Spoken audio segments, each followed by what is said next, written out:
Susan, first question, for the benefit of those who might not know, even though it's a classic story, what is the story of this Dolittle? Our version of Dolittle, we kind of harken back to the source material, which is the books. And ours picks up when John Dolittle's wife has passed several years before. And he's become essentially a hermit, living in his manor with all of the animals, but having no interest in the outside world, no interest in other humans. And on one particular day, two things happen. A young boy accidentally injures a squirrel hunting with his family, which he feels awful about. And he's heard of the elusive, Dr. Dolittle, and he decides to come and see if he can help him with the squirrel. At the same time, the queen has fallen gravely ill and has sent a young girl to fetch Dolittle because it's the only person she trusts who can come and help her and figure out what's going on.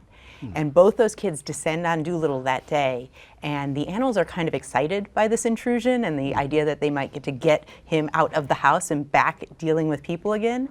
So they sort of push him into accepting the request to go see the queen, which he does. He sort of figures out what needs to be done to help her, and that's what sets off this adventure with Dolittle and the animals. And the young boy stows away initially, and he ends up joining. And it is really the kind of Dolittle coming back to the world again, and this very unconventional family coming together.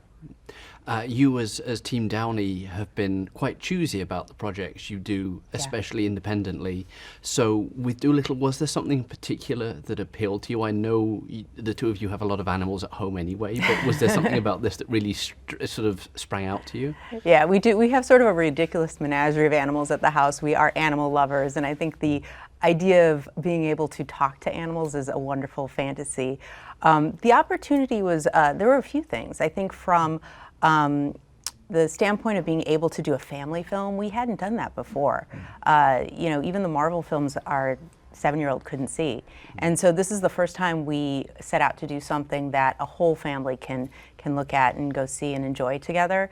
The themes of the movie were really, I think, messages that we need today. Very uplifting. It's about communication. It's about finding and embracing a family. And I think in general, it's just all about how if we just listen to each other, the world can be a better place. And then there was a sort of degree of technical difficulty in sort of laying this animated movie over which essentially, even though they're photorealistic, they're animation over live action. And even with all of the visual effects we've done in Sherlock and all that, it was never to this degree. So it was, for us to take on a project, it has to tick a few different boxes. Obviously, there are a lot of animals in the movie, but in the books there are still others who sort of populate Dolittle's world. Was there anybody that you couldn't get in that maybe you hoped they get in? I know he has a pig for a friend as well in the books. Was there anyone you couldn't quite squeeze in that maybe you might think about if there's a chance? Well, the books are an incredible resource to go back to, and sure, I think we can look to see, but what we wanted to do was figure out what journeys we wanted these animals to go on, and then kind of Steve Gaghan, who wrote the draft that we went off and made with him, he really picked the ones that he wanted to bring to life, and kind of figured out the personalities and why they were there with Dolittle. Some of them had physical reasons, some of them had emotional reasons, but we wanted to understand why they were all with him at the manor, and then understand what this journey was going to bring out in each of them, and where they were going to go by the end. So yeah, if we get the opportunity again, then why not go back to the great source material. For you, there are these great animal personalities, these little character stories that fold into it. Is there a personal favorite for you? Is there one animal that you can sort of pick out that you really enjoyed? Unlike live action, much more like an animated movie, you can continue to go back and kind of tweak things with the voice talent. We were so fortunate to have such talented people that, like a kid, you're never going to pick your favorite, but you got to see each of them kind of come to life at different times in the process. And I will say at the end, it was just delightful to see them all and to see it really working, and each of them finding their moment. When we started and we were looking at these animals, our goal was to have each one of them have some sort of either arc or win, some moment where you were like, you go, and I think that we accomplished that.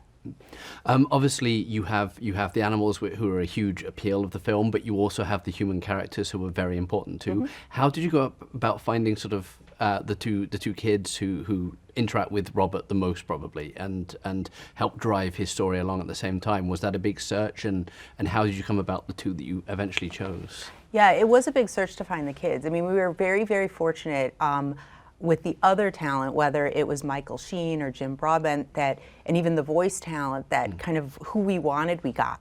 But these kids, you cast a wide net.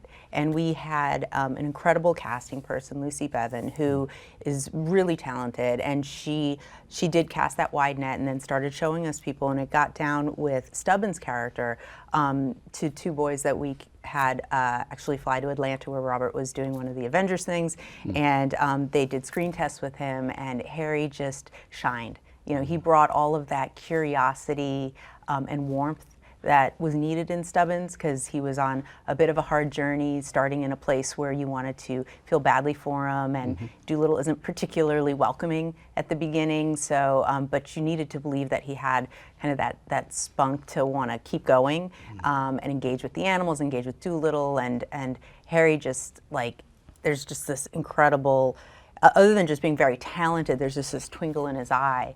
And then with Lady Rose, that one was interesting because I remember looking at all the people, again, this is after Lucy's gone through her thing, and Carmel just stood out. I never thought of anyone else. Once I saw her, she was Lady Rose, and she is just so delightful and talented, and they're just both good kids. It's like you always get warned about working with kids and all that, and you never know what you're going to get or what you're going to get with the parents or whatever, or the tutor or whoever's going to maybe cause some problems. But we were so fortunate, and they were just so happy to be part of it and just sponges to everything going on around. It was really nice. Hey there, Debbie here. Here's today's Daily Fact. The Hangover features a very visible missing tooth belonging to character Stu.